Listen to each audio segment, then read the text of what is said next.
Bismillahirrahmanirrahim. Assalamualaikum warahmatullahi wabarakatuh. Perkenalkan, kami dari kelompok 6 Teknik Informatika B. Di sini kami akan menjelaskan tentang vektor dimensi 2 dan juga dimensi 3. Sebelum lanjut ke pembahasan materi, izinkan kami untuk memperkenalkan diri terlebih dahulu. Untuk yang pertama, di sini ada rekan saya, Cahya Mutiara dengan NPM 1906036. Kemudian dengan saya sendiri, Gali Muhammad Ramdan dengan NPM 1906049. Kemudian ada Muhammad Haikal Diazki dengan NPM 1906057. Dan yang terakhir ada Reza Hardian dengan NPM 1906017. Ada beberapa poin penting yang akan disampaikan pada pembahasan kita mengenai vektor kali ini. Bisa dilihat seperti yang terletak ataupun terdapat pada PowerPoint di sini. Ada 6 poin penting. Untuk yang pertama ada vektor. Jadi akan dijelaskan nanti tentang definisi vektor. Kemudian juga yang kedua akan dijelaskan juga bagaimana vektor secara geometris. Kemudian juga yang ketiga, ada penjelasan mengenai norma dan aritmatika vektor. Selanjutnya yang keempat ada perkalian titik dan proyeksi vektor. Kelima ada perkalian silang vektor. Dan keenam ada aplikasi vektor ataupun implementasinya dalam kehidupan sehari-hari. Mari kita lanjut ke materi pembahasan yang pertama. Nah, jadi, vektor ini adalah suatu besaran yang mempunyai besar ataupun nilai dan juga arah. Nah, contohnya, jika kita mendorong sebuah meja dengan suatu besar gaya tertentu, sehingga meja tersebut berpindah dari posisi awal, maka ada suatu vektor gaya dan juga pergeseran. Vektor ini umumnya dilambangkan dengan huruf kecil yang ditebalkan. Seperti ini, A, B, X, U, ataupun huruf lainnya. Bisa kita lihat di sini, vektor V sama dengan dari A ke B. Jadi, arti dari simbol ini adalah panjang vektor V ini merupakan panjang dari A ke B, di mana A ini adalah merupakan titik pangkal dari vektor V dan juga B ini merupakan titik ujungnya dari vektor V. Mari kita lihat secara geometrisnya. Jadi vektor ini bila secara geometris itu adalah segmen garis berarah ataupun anak panah dalam bidang dan ruang. Sama seperti tadi, vektor tetap dilambangkan dalam huruf kecil yang ditebalkan. U, V, X, Y, ataupun huruf lainnya. Bisa dilihat di sini ada sebuah anak panah yang mempunyai panjang dan juga anak panahnya. Nah, ini yang disebut dengan anak panah ini merepresentasikan arah dari vektor tersebut. Dan juga di sini ada panjang anak panah yang merepresentasikan besaran ataupun nilai dari vektor tersebut. Seperti ini. Kemudian kita misalkan selanjutnya ada sebuah vektor dengan titik pangkal A dan juga titik ujung B, yang merupakan ini adalah secara geometris gambaran dari vektor V yang merupakan panjang dari A ke B. Seperti itu. Kemudian selanjutnya misalkan ada sebuah vektor dengan nilai dan juga arah yang sembarang seperti ini. Kemudian selanjutnya ada lagi vektor dengan nilai dan juga arah yang sama seperti vektor sebelumnya, hanya berbeda posisinya. Nah, kejadian ataupun kasus seperti ini dinamakan dengan vektor yang ekuivalen. Jadi selama arah dan juga nilai ataupun besaran dari vektor tersebut sama, meskipun posisinya berbeda, maka vektor tersebut tetaplah ekuivalen. Kita lanjut. Selanjutnya ada penjumlahan vektor. Jadi definisinya adalah jika U dan V adalah vektor dengan arah dan besar sembarang, sedemikian sehingga ujung vektor U berhimpit dengan pangkal vektor V, maka bisa kita lihat di sini ada vektor U, ini yang disebut dengan vektor U, kemudian ini ada vektor V, di mana ujung vektor U berhimpit dengan pangkal vektor V. Ini bisa kita lihat, ini adalah ujung vektor U, kemudian di sini ada ujung vektor V yang kita himpitkan. Nah, maka di mana di sini ada pangkal vektor U dan juga di sini ada ujung vektor V. Jika kita tarik garis untuk menghubungkannya seperti ini, maka anak panah tersebut merupakan hasil penjumlahan dari vektor U ditambah vektor V.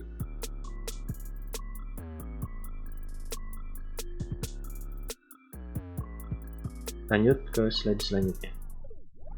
Nah, penjumlahan vektor.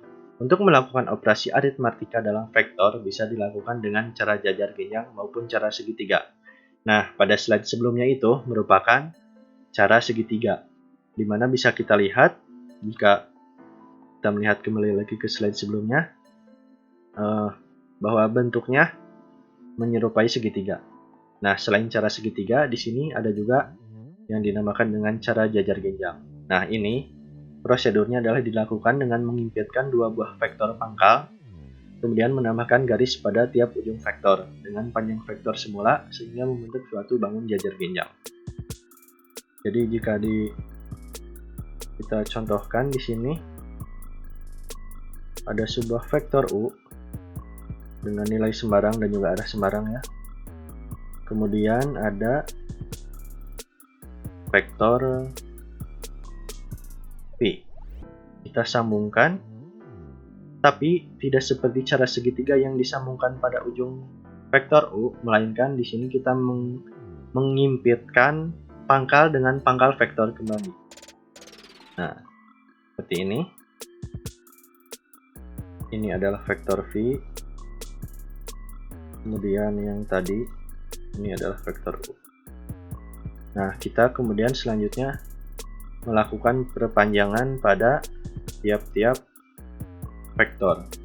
Jadi ini vektor V, kita sambungkan di sini dengan arah yang sama. Misalkan saja seperti itu. Kemudian vektor U-nya kita sambungkan pangkal vektor U di ujung vektor V. Seperti ini. Nah, maaf jika gambarnya jelek, tapi kurang lebih seperti ini sehingga membentuk suatu jajar genjang, dan yang dimana hasil tarik dari himpitan vektor U dan vektor V, kemudian juga himpitan dari perpanjangan vektor U dan V ini, atau ini, merupakan hasil penjumlahan vektor U dan juga vektor V. Seperti itu. Di sini juga ada cara segitiga yang dilakukan pada slide sebelumnya, dengan meletakkan pangkal vektor pada ujung vektor satunya, kemudian membuat garis dari pangkal vektor dan ujung vektor satunya sehingga membentuk bangun menyerupai segitiga. Nah, selain dua cara yang dijelaskan, juga bisa menggunakan cara poligon, cara analitis, cara kosinus, dan juga cara penjumlahan dua buah vektor komponen. Kemudian selanjutnya ada perkalian vektor dengan skalar. Definisinya adalah jika V adalah vektor tak nol dan juga K ini merupakan skala tak nol, maka hasil kali K dikali vektor V didefinisikan sebagai vektor yang panjangnya K kali panjang V. Untuk yang peraturan pertama di sini, jika K lebih dari 0, maka arahnya sama dengan V. Bisa kita lihat pada gambar. Di sini ada skalar bernilai setengah. Setengah lebih dari 0, maka arahnya sama dengan vektor V. Jadi, meskipun dikalikan dengan V, arahnya tetap sama. Hanya saja panjangnya menjadi berbeda. Misalkan vektor V ini bernilai 2. Maka setelah dikalikan skalar, menjadi satu satuan panjang dari yang tadinya 2 satuan panjang. Begitu juga dengan aturan yang lainnya. Jika K kurang dari 0, maka arahnya berlawanan dengan V. Di sini dimisalkan skalarnya itu min 1. Di sini dikalikan dengan V, menjadi arahnya berlawanan dari yang tadinya V itu arahnya sekitar jam 1, menjadi berlawanan menjadi arahnya berbalik menjadi sekitar ke arah jam 8 jarum jam. Jadi misalkan panjang ataupun nilai dari vektor V ini adalah 1, maka setelah dikalikan skalar min 1, arahnya menjadi terbalik seperti ini, ataupun berlawanan dengan arah yang seharusnya. Ini adalah vektor V, ini adalah min V. Nah, yang menghasilkan menjadi vektor 0. Vektor 0. Karena vektor yang V-nya kemudian juga dengan hasil negatifnya saling menghabisi. Jadi ini bisa disebut dengan vektor 0. Dan juga begitu juga dengan aturan yang K sama dengan 0 atau V sama dengan 0, maka K skalar K dikali vektor V ini sama dengan 0. Jadi vektor K dikali V disebut kelipatan skalar dari V. Seperti itu.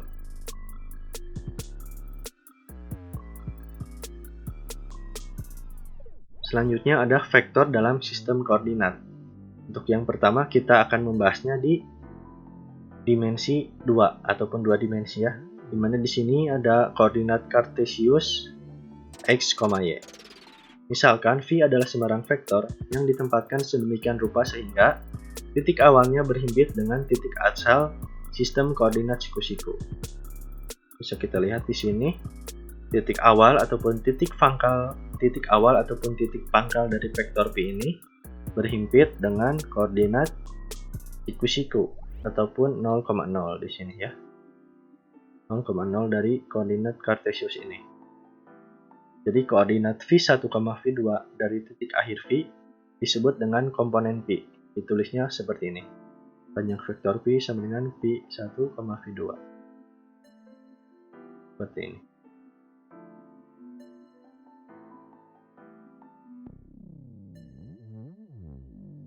Selanjutnya akan kita bahas di dimensi 3. Jadi definisinya, misal V adalah sembarang vektor yang ditempatkan sedemikian sehingga titik awalnya berhimpit dengan titik asal sistem koordinat siku-siku. Sama seperti yang di 2 dimensi, hanya saja bila yang di dimensi 2 tadi koordinatnya sistemnya hanya x, y saja, tapi karena ini 3 dimensi jadi x, y, z. Jadi koordinat pada titik akhir V itu disebut komponen V yang merupakan V1, V2, V3. Selanjutnya, komponen vektor. Dalam suatu kondisi tertentu, suatu vektor dapat terletak sedemikian sehingga titik awal tidak berada pada titik asal. Jika vektor dari P1 ke P2 mempunyai titik awal P1 dalam kurung X1, Y1 dan titik akhir P2 dalam kurung X2, Y2, maka vektor dari P1 ke P2 sama dengan dalam kurung X2 dikurang X1 dalam Y2 dikurang Y1. Secara geometri terdapat pada gambar yang ada di bawah. Dan untuk contohnya, tentukan nilai dari komponen vektor V sama dengan vektor P1 ke P2 dengan titik awal P1-nya 4,-3 dan titik akhir P2-nya 3,5. Penyelesaiannya vektor P1 ke P2 sama dengan dalam kurung X2 dikurang X1, Y2 dikurang Y1. Kemudian V sama dengan dalam kurung 3 dikurang 4, dalam kurung 5 dikurang min 3. Lalu V sama dengan min 1,8 dan hasil akhirnya V sama dengan min 1,8.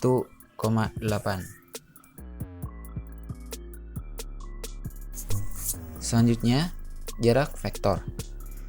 Jika vektor P1 ke P2 merupakan vektor pada ruang berdimensi 3, maka jarak di antara keduanya adalah norma vektor P1 ke P2. D sama dengan vektor P1 ke P2.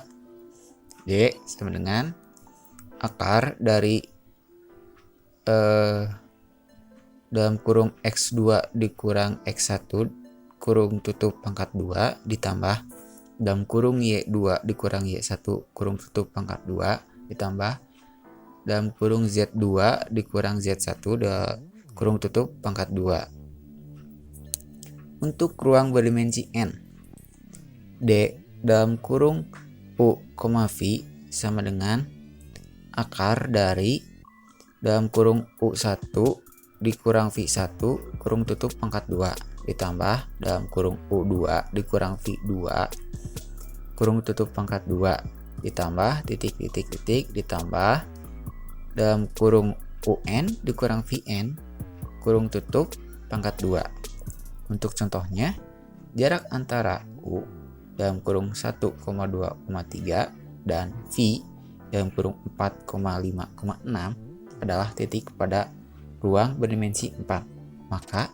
jarak antara U dan V adalah D sama dengan D dalam kurung U, V sama dengan akar dari dalam kurung 1 dikurang 5 kurung tutup pangkat 2 ditambah dalam kurung 2 dikurang 6 kurung tutup pangkat 2 ditambah dalam kurung 3 dikurang 7 kurung tutup pangkat 2 ditambah dalam kurung 4 dikurang 8 kurung tutup pangkat 2. Selanjutnya D dalam kurung U, V sama dengan akar dari dalam kurung min 4 pangkat 2 ditambah dalam kurung min 4 pangkat 2 ditambah dalam kurung min 4 pangkat 2 ditambah dalam kurung min 4 pangkat 2. Dan hasil akhirnya yaitu D dalam kurung U, V sama dengan akar dari 64 adalah 8.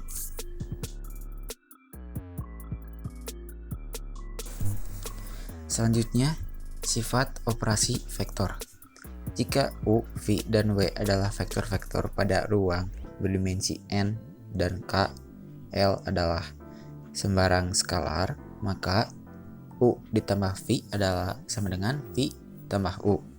Dalam kurung U ditambah V, kurung tutup ditambah W sama dengan U ditambah dalam kurung V ditambah W kurung tutup. U ditambah 0 sama dengan 0 ditambah U sama dengan U. U ditambah dalam kurung min U sama dengan 0. K dikali dalam kurung LU sama dengan dalam kurung KL dikali U dalam kurung tutup dikali U. K dalam kurung U ditambah V sama dengan KU ditambah KV dalam kurung K ditambah L kurung tutup dikali U sama dengan KU ditambah LU. 1U sama dengan U. Jika V adalah vektor pada ruang berdimensi N dan K adalah sembarang skalar, maka 0V sama dengan 0, K0 sama dengan 0 dalam kurung min 1 dikali V sama dengan min V. Selanjutnya, norma vektor dimensi 2. Misalkan ada sembarang vektor V, maka norma vektor V adalah V1 dan V2. Norma vektor V dilambangkan dengan norma V Berikut adalah norma vektor phi berdasarkan teorema Pythagoras pada bidang Kartesius 2 dimensi atau dalam kurung x, y yang ada pada gambar di bawah berikut ini. Norma phi sama dengan akar dari phi 1 pangkat 2 ditambah phi 2 pangkat 2.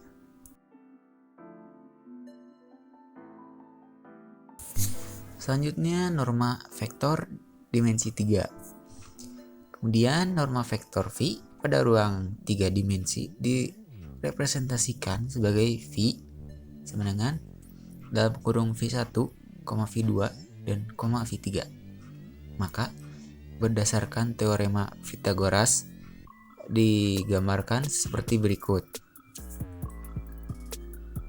Norma phi pangkat 2 sama dengan dalam kurung OR kurung tutup pangkat 2 ditambah dalam kurung RP kurung tutup pangkat 2. Norma phi 2, norma phi pangkat 2 sama dengan dalam kurung OKI kurung tutup pangkat 2 ditambah dalam kurung QR kurung tutup pangkat 2 ditambah dalam kurung RP kurung tutup pangkat 2. Norma phi pangkat 2 sama dengan phi 1 pangkat 2 ditambah phi 2 pangkat 2 ditambah phi 3 pangkat 3 pangkat 2.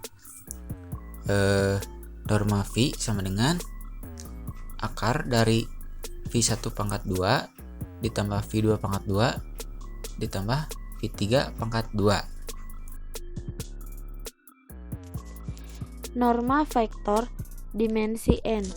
Jika norma phi sama dengan phi 1, phi 2, dan seterusnya sampai phi n adalah vektor di R pangkat n, maka norma dari norma phi dinotasikan panjang norma phi dan didefinisikan mengikuti formula panjang norma phi sama dengan phi 1 kuadrat ditambah phi 2 kuadrat dan seterusnya sehingga ditambah phi n kuadrat. Perkalian titik vektor. Jika norma U dan norma phi adalah vektor-vektor pada R2 atau R3 dan Q adalah sudut antara norma U dan norma phi, maka hasil kali titik norma U dikali norma phi didefinisikan oleh norma U dikali norma phi sama dengan panjang norma U dikali panjang norma phi cos theta. Jika norma U sama dengan 0 atau norma phi sama dengan 0, maka didefinisikan norma U dikali norma phi sama dengan 0. Berdasarkan definisi ini, jika norma U dan norma phi adalah vektor-vektor tak 0, maka cos theta sama dengan norma U dikali norma phi dibagi panjang norma U dikali panjang norma phi. Selanjutnya, rumus komponen perkalian titik. Misalkan norma U sama dengan U1, U2, U3 dan norma phi sama dengan phi 1, phi 2 dan phi 3 adalah dua vektor tak 0. Jika Q adalah sudut antara norma U dan norma phi, maka berlaku hukum kosinus yang menghasilkan panjang PQ kuadrat sama dengan panjang norma U kuadrat ditambah panjang norma phi kuadrat dikurangi 2 kali panjang norma U dikali panjang norma phi cos theta. Karena PQ sama dengan norma phi dikurangi norma U, maka 2 dikali panjang norma U dikali panjang norma phi cos theta sama dengan panjang norma U kuadrat ditambah panjang norma phi kuadrat dikurangi panjang PQ kuadrat. Panjang norma U dikali panjang norma phi cos theta sama dengan setengah panjang norma U kuadrat ditambah panjang norma phi kuadrat dikurangi panjang norma phi dikurangi norma U kuadrat, atau norma U dikali norma Pi sama dengan setengah dikali panjang norma U kuadrat ditambah panjang norma V kuadrat sama dengan panjang norma U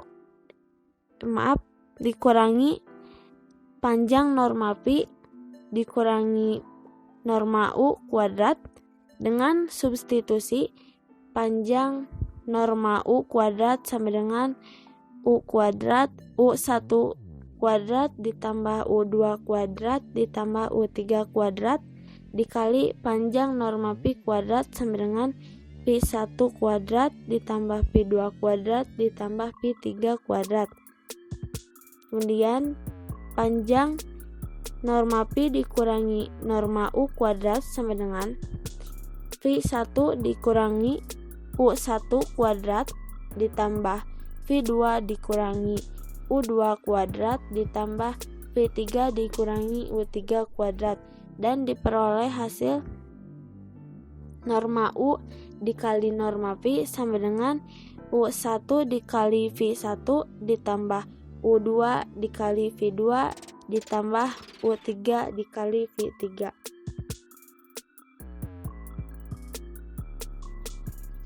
Misal norma U dan norma V adalah vektor di R2 atau R3, maka norma V dikali norma V sama dengan panjang norma V kuadrat atau panjang norma V sama dengan V kali V pangkat setengah.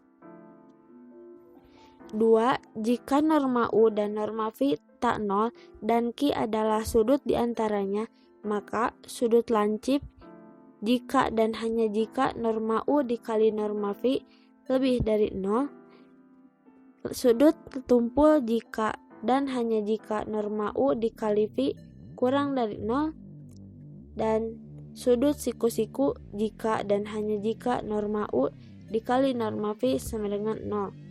Contoh, jika norma U sama dengan 1, 2, 3, kemudian norma V sama dengan 3, 4, 2, dan W sama dengan 3, 6, 3, maka norma U dikali norma V sama dengan 1 dikali 3 ditambah 2 dikali 4 ditambah 3 dikali 2 sama dengan min 5, merupakan sudut tumpul. Kemudian norma V dikali W sama dengan 3 dikali 3 ditambah 4 kali 6 ditambah 2 kali 3 sama dengan 21 atau sudut lancip. Kemudian U dikali W sama dengan 1 dikali 3 ditambah 2 dikali 6 ditambah 3 kali 3 sama dengan 0 atau sudut siku-siku.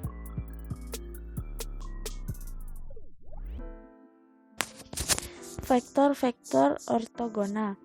Dua vektor tak nol, norma U dan norma V di R pangkat N dikatakan ortogonal atau saling tegak lurus jika dan hanya jika norma U dikali norma V sama dengan 0 dan dinotasikan norma U tegak lurus dengan norma V.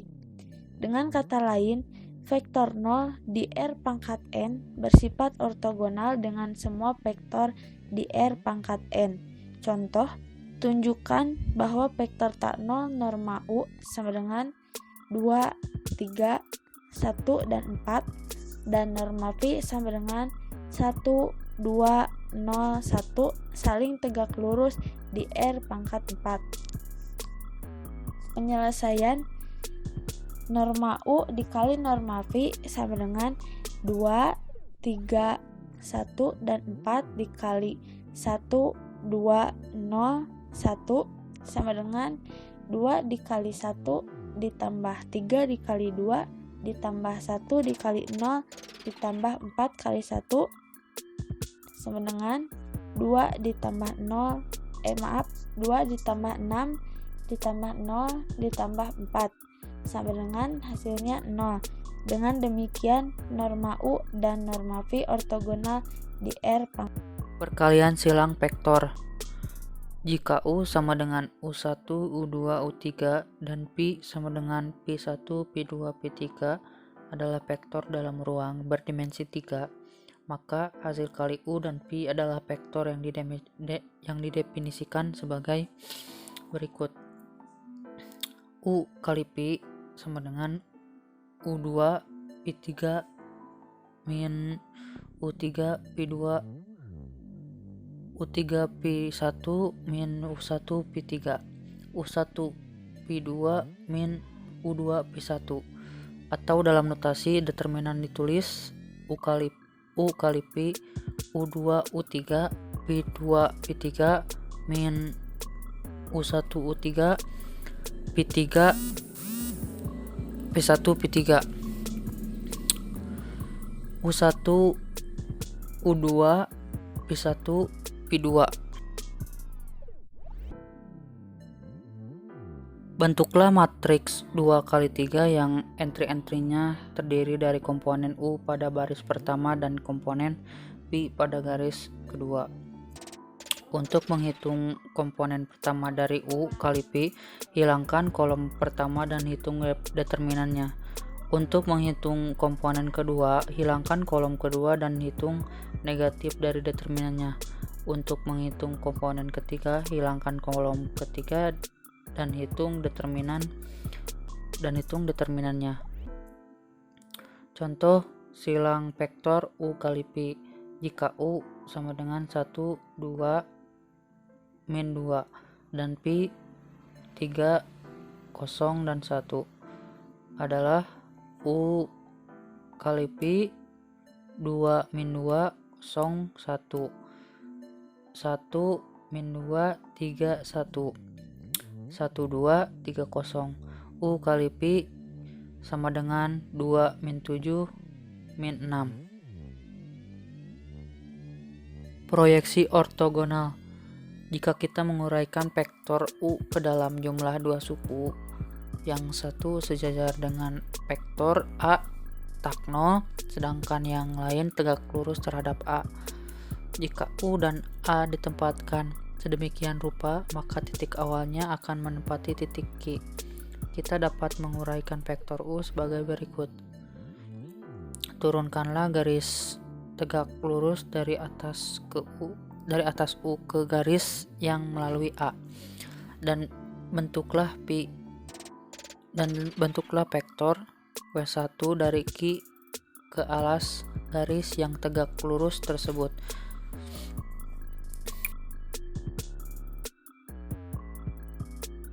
Rumus determinan. Hasil kali silang dapat dinyatakan dalam bentuk notasi determinan matriks 3 kali 3. U kali Pi IJK. U1 U2 U3 Pi1 Pi2 Pi3 sama dengan U2 U3 Pi2 Pi3 I dikurangi U1 U3 Pi1 Pi3J tambah U1 U2 Pi1 Pi2 K. Contohnya U kali Pi IJK 1 2 min 2 3 0 1 sama dengan 2 min 2 0 1 I dikurangi 1 min 2 3 1 J tambah 1 2 3 0 K. Hasilnya adalah U kali Pi 2I 7J 6K.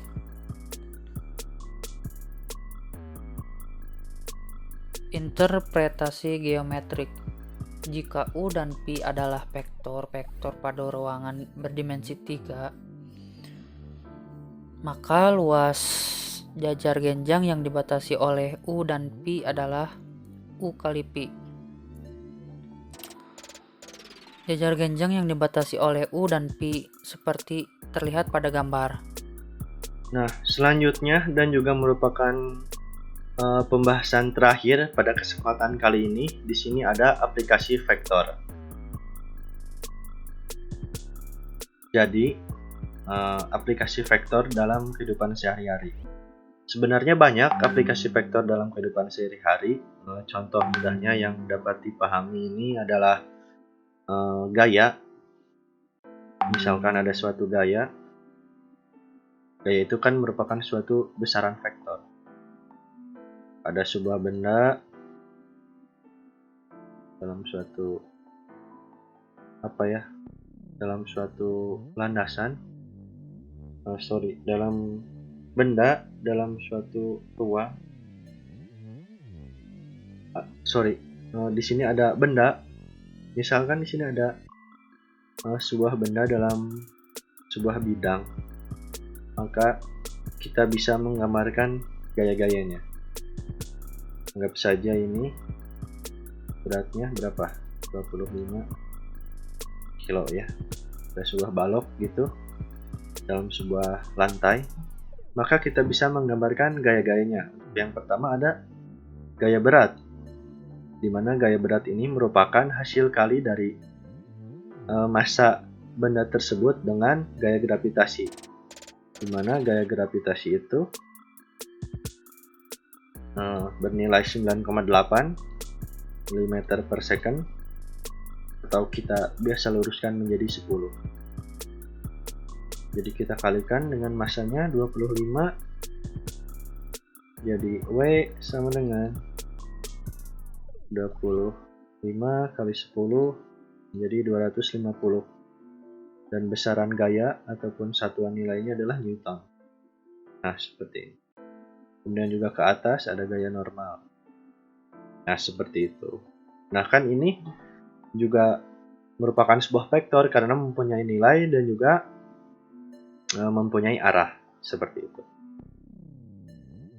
Nah, karena kelompok kami juga merupakan mahasiswa yang berasal dari jurusan Teknik Informatika, kali ini akan dibahas contoh aplikasi vektornya mengenai tentang pembuatan game. Seperti itu. Jadi dalam pembuatan video game, vektor ini digunakan sebagai alat bantu ataupun komponen pendukung dan juga komponen utama tentunya ya dalam membuat suatu game. Bisa kita lihat seperti di sini ada 3 buah gambar, di mana ini menunjukkan posisi, arah, dan juga kecepatan suatu objek. Ini contoh gamenya yang 2 dimensi ya. Jadi vektor posisi menunjukkan bahwa pria ini ataupun karakter di sini berdiri 2 meter sebelah timur dari titik asal. Ini titik asalnya 0,0, jadi berdiri 2 meter dari titik asal. Dan juga untuk ini berdiri 2 meter berdiri 2 meter ke timur dari titik asal, dan juga 1 meter ke utara. Jadi selain ke timur, dia juga ke utara. Jadi agak menyerong. Kemudian untuk gambar kedua di sini menunjukkan vektor kecepatan. Mengimplementasikan bahwa dalam 1 menit pesawat sedang bergerak ke 3 km ke atas dan juga 2 km ke kiri. Oke, ini koordinat ya. Anggap saja X, Y, di mana X yang ke kanan ataupun ke timur ini positif dan yang ke baratnya ini negatif. Jadi negatif di sini hanya untuk pembeda arahnya saja, untuk menentukan arahnya. Kemudian untuk gambar yang ketiga ini, vektor arah yang memberitahukan bahwa pistol sedang mengarah ke kanan.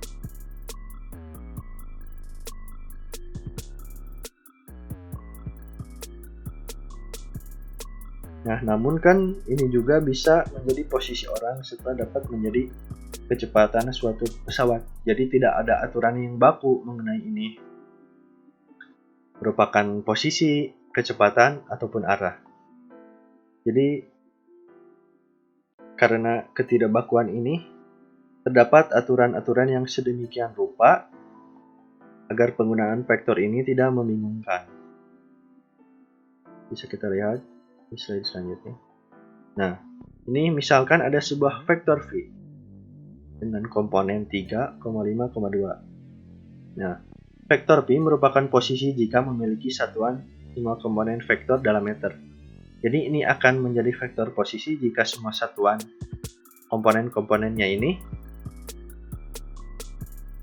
dalam meter. Jadi ini 3 meter ke timur, 3 meter ke utara, dan juga 2 meter ke utara dan juga 5 meter ke atas.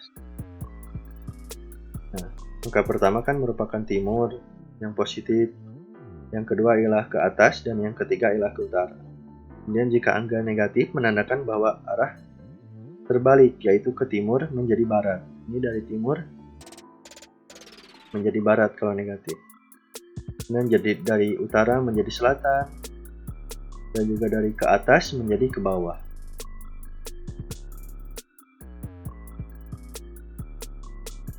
Seperti itu. Dan selanjutnya kita akan melihat contoh penggunaan vektor di game yang kebanyakan mungkin orang pernah memainkannya pada saat masanya ya. Ini game Mario Bros. Bisa kita lihat pada game Mario Bros juga menerapkan vektor dalam pembuatannya ya. Jadi Mario ini karakter Mario ya mulai pada posisi 0,0.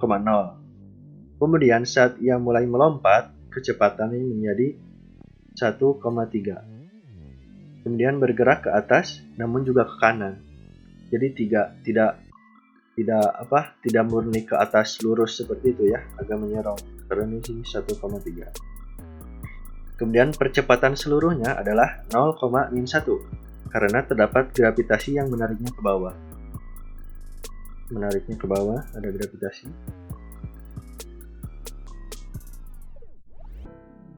Kemudian ini ada teks. Nilai-nilai ini dengan warna hitam ini menentukan kecepatannya untuk setiap kotak atau frame. Jadi untuk kotak pertama kita tambahkan kecepatannya sebesar 1,3 ke posisi awalnya, yaitu 0,0. Lalu kita mendapatkan posisi barunya 1,3. Lalu kita tambahkan lagi percepatannya menjadi 0,-1 ke kecepatannya yang 1,3 ini untuk mendapatkan kecepatan baru sebesar 1,2. Lalu lakukan hal tersebut lagi untuk kotak yang kedua atau frame yang kedua.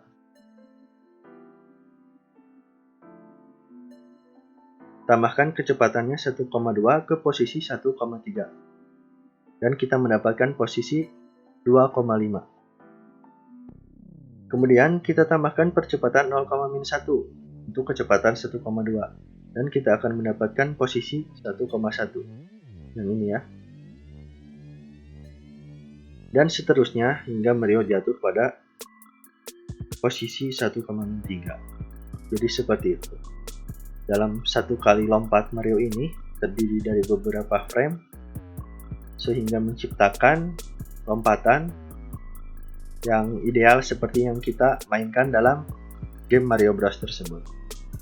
Seperti itu. Jadi dalam pengaplikasiannya, dalam proses pembuatannya ataupun developnya ini menggunakan aplikasi vektor di dalamnya. Dan juga untuk contoh-contoh lainnya banyak vektor seperti penggunaan GPS dan juga hal-hal lainnya. Kita lanjut ke kesimpulan. Jadi, vektor adalah suatu besaran yang mempunyai nilai dan juga arah. Mempelajari vektor baik pada dimensi 2, 3, ataupun n dimensi sangat penting dalam kehidupan. Setiap komponen serta materi yang berkaitan dengan vektor banyak sekali digunakan dalam kehidupan sehari-hari untuk mempermudah pekerjaan. Sekian yang bisa kelompok kami sampaikan pada kesempatan kali ini. Materi maupun video pembahasan vektor dimensi 2 dan dimensi 3 ini dapat diakses melalui YouTube, Line, maupun Instagram. Akhir kata, selalu jaga kesehatan dan juga mohon maaf apabila ada kekurangan. Wabillahi taufiq wal hidayah. Wassalamualaikum warahmatullahi wabarakatuh.